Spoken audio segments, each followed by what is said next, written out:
Hello everybody and welcome to my channel, The Real Super Sam. Today's another comic book review and I hope you enjoy. Back to Spider-Man, and for another single issue review. Bigger Spider-Man videos are just around the corner, so subscribe for that. Amazing Spider-Man issue 10 has shown us the first appearance of the Enforcers and their leader, the Big Man. To me, the Enforcers are more popular than the Big Man, and here they have more reading time. Ox, Fancy Dan, and Montana all team up after your friendly neighborhood Spider-Man right here. This issue starts off with a successful robbery committed by a criminal who gets away from the cops and Spider-Man thanks to a special helicopter provided to him from the Big Man. This is so funny to me. The first thing we read is Stan Lee telling us, if we've opened the front cover, we're hooked already. What the? Crimes like these have popped up all over the city, all being led by a mysterious figure crooks only call the Big Man. The Enforcers are here to help the Big Man. Ox, with his super strength, Montana can make his whip do anything but talk, and Fancy Dan, expert in judo and other fighting ways.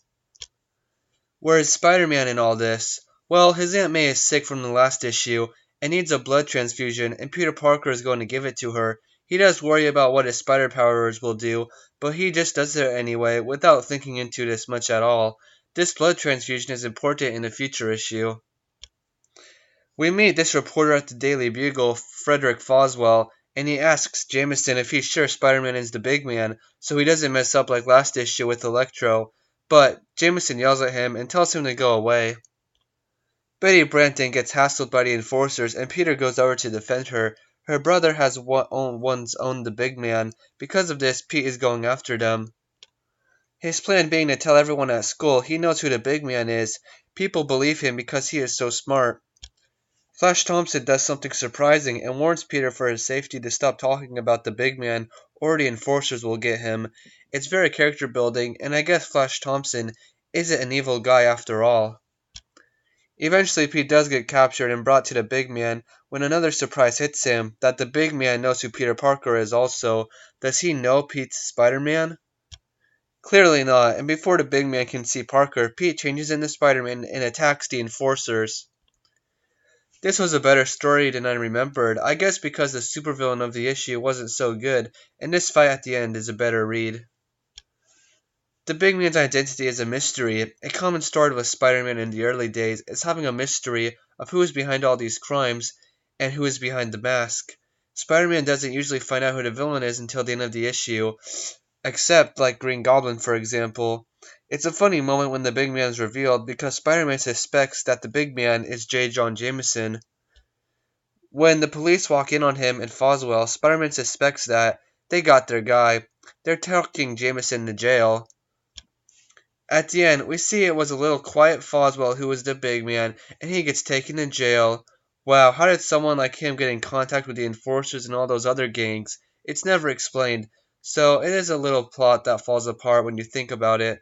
Like, how did he wear those clothes so well? Did no one question the gaps between his sleeves and his arms?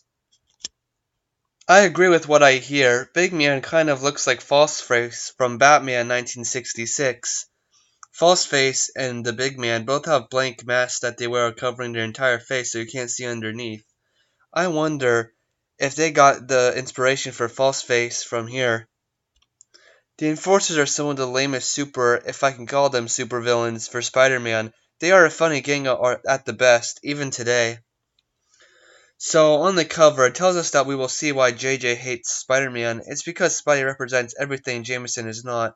Jameson is jealous of him. Spider-Man will always be better than Jameson, so Jameson will now try to drag him down.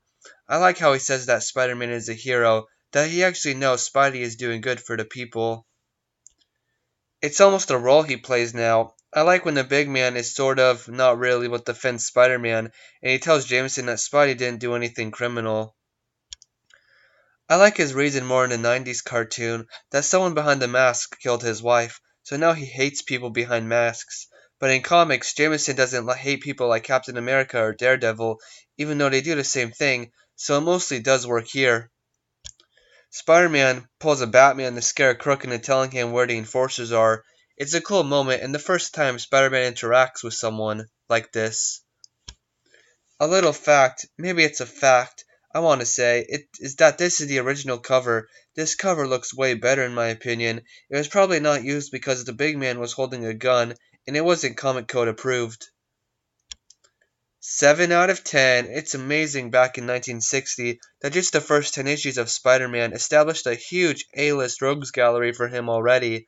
But the Enforcers and the Big Man are the bottom of the list, below Vulture and Chameleon. I hope you enjoyed. Please comment your thoughts down below. If you haven't already, please subscribe.